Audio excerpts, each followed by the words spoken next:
Em nosso estudo de hoje, a lição 63 do livro Segue-me, que tem como título Na Escola Diária. Portanto, não vos inquieteis com o dia de amanhã, pois o amanhã trará os seus cuidados. Evangelho de Mateus, capítulo 6, versículo 34. A paciência em si não se resume à placidez externa que estampa a serenidade na face e conserva o pensamento atormentado e convulso. Indubitavelmente, semelhante esforço da criatura na superfície das manifestações que lhe dizem respeito é o primeiro degrau da paciência e deve ser louvado pelo bem que espalha. Paciência real, entretanto, não é feita de emoções negativas, dificilmente refreadas no peito e suscetíveis de explosão. Tolerância autêntica descende da compreensão, e todos possuímos no íntimo todo um arsenal de raciocínios lógicos a fim de garanti-la, por cidadela da paz da vida interior. Em qualquer dificuldade com que sejamos defrontados, não oferiremos efetivamente qualquer lucro em nos impacientarmos, conturbando ou destruindo a própria resistência. Muito aluno digno perde a prova em que se acha em curso, o ensino, não pela feição do problema proposto, e sim pela própria excitabilidade na hora justa da promoção. Recordemos que a vida é sempre uma grande escola. Cada criatura estagia no aprendizado de que necessita, e cada aprendizado é clima de trabalho com oportunidade de melhoria. Desespero é desgaste. Irritação é prejuízo antes do ajuste.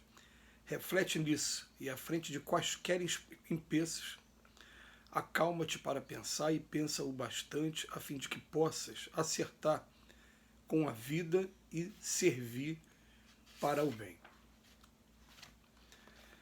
A escola diária é realmente o grande desafio que todos temos. A gente fica imaginando o seguinte, tem uma lição do Emmanuel, que já foi até estudada nesse livro aqui também, porque repetiu, né, em 2 livros. E essa lição o título dela é Quando há Luz. E tem um momento que ele fala assim, né, que quando a pessoa começa a trabalhar para o Cristo, vergasta-o a luz por dentro até que as sombras o abandonem por definitivo.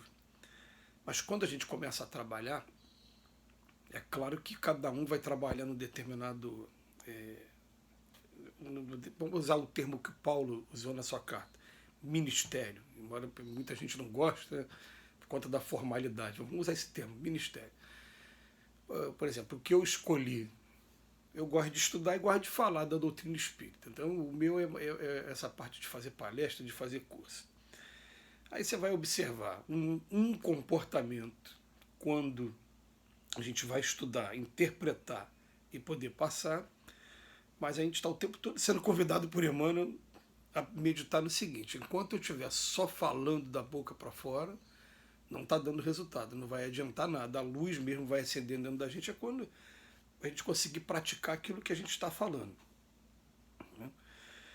Então ele vem dizendo, aí que começa essa história da luz que vai vergastando a gente por dentro até que a sombra abandone por completo. Ele vem falar para a gente assim, a paciência ela não se resume a uma placidez externa, você manter o seu rosto de maneira serena. Não se resume a isso, mas que conserva o pensamento atormentado e convulso. Mas, como já dizia Charlie Chaplin, em uma das suas músicas mais belas que ficou gravada na história, já que o Charlie Chaplin tinha isso, né? Além de ator, comediante, produtor, ele também era músico. E ele fez uma música, ele fala, sorri, vá mentindo a sua dor, e ao notar que tu sorris, todo mundo irá supor que és feliz.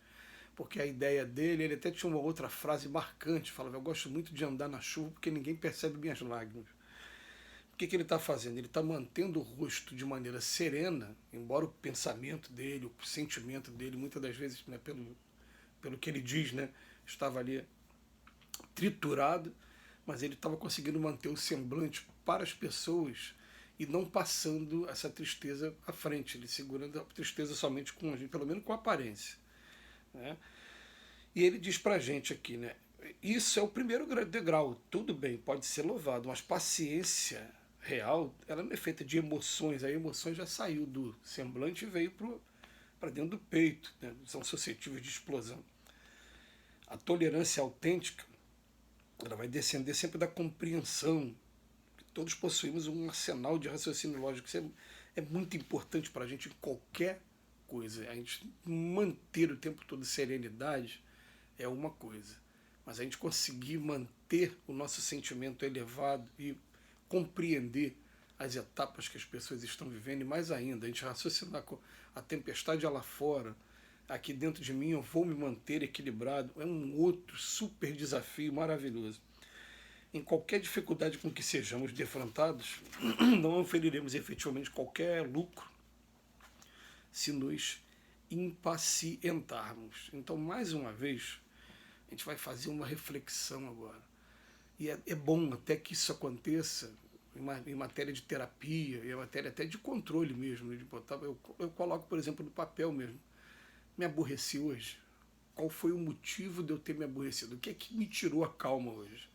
E fazer um estudo profundo daquilo, para que aquilo eu não permita que eu entre nessa faixa de sentimento, mais uma vez, porque essa faixa de sentimento, definitivamente, ela deixa a gente com dor de cabeça, ela deixa a gente cansado, ela deixa a gente depois com um sentimento ruim durante algum tempo que a gente não consegue, né, mudar de uma hora para outra, a gente ainda tem uma dificuldade muito grande.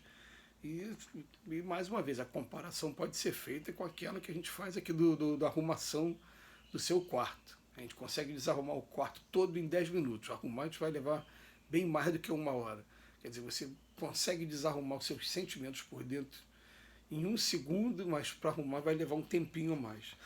Então ele vem falar aqui para a gente que muito aluno digno, ele perde a prova, né? Não é pelo problema que foi exposto, é porque ele fica ali na ansiedade, né? E acaba perdendo ali a hora justa da promoção. O que ele está querendo dizer? Assim, muita gente com conhecimento, com capacidade, mas que chega na hora do teste, fica nervoso, acaba errando e perdendo a promoção. Então a gente precisa, não é só demonstrar no rosto também, não, é ter o equilíbrio realmente de sentimento. Eu me lembro de uma amiga que ela foi primeira colocada no concurso para juiz federal na época que ela fez. E ela falando assim, Robson, eu não sei explicar, mas quando chegou no momento da prova oral, eu me mantive numa calma, numa serenidade tão grande.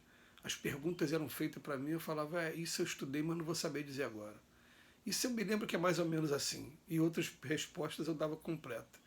Mas ela foi aprovada, não foi muito pelo conteúdo, segundo ela dizia que foi mais pelo equilíbrio que ela teve na hora, que ela demonstrou a calma na hora.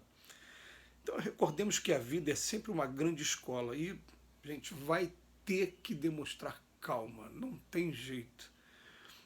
A gente só vai encontrar essa calma na hora que a gente está vivenciando uma determinada coisa. Eu passei por um teste de ter ficado preso no elevador por um período muito curto, mas que me foi permitido me conhecer aqui por dentro. É claro que eu não vou me condenar pela maneira como o coração bateu rápido, acelerou e eu fiquei na hora meio apreensivo, né, por conta de até uma certa fobia que a gente descobre que tem nessas horas, até porque eu conversando com todas as pessoas foi difícil encontrar uma pessoa que a reação não seria essa mesma também. Então isso é humano. Mas o que chama atenção é qual é a linha de ação na hora, como é que a gente vai agir na hora. Porque o elevador fecha a porta. Você pega o celular, não tem sinal. Aí você toca o alarme, ninguém atende ao alarme. O alarme não faz nem barulho, parecia que estava com defeito. Você tenta abrir a porta, não consegue. Você olha para cima, você vai... Então, isso que eu fiquei fazendo balanço depois. Qual foi o meu raciocínio na hora? E é claro que tem a emoção junto. Então, o teste que a gente vai fazendo. Ele fala, vamos recordar que a vida é sempre uma grande escola. Cada criatura estagia no aprendizado de que necessita e cada aprendizado é clima de trabalho. Desespero é desgaste, irritação é prejuízo antes do ajuste. Então, o desespero ele começa a bater, mas tá, como é que a gente faz para resolver o problema? Vamos tentar esgotar todas as maneiras possíveis que a gente tenha de resolver esse problema primeiro. Depois reflete nisso e à frente de quaisquer empresas, acalma-te. Vamos pensar, eu já estava pensando no elevador em sentar e começar a jogar joguinho de celular até a bateria acabar. Né? Que Jesus nos abençoe hoje e sempre.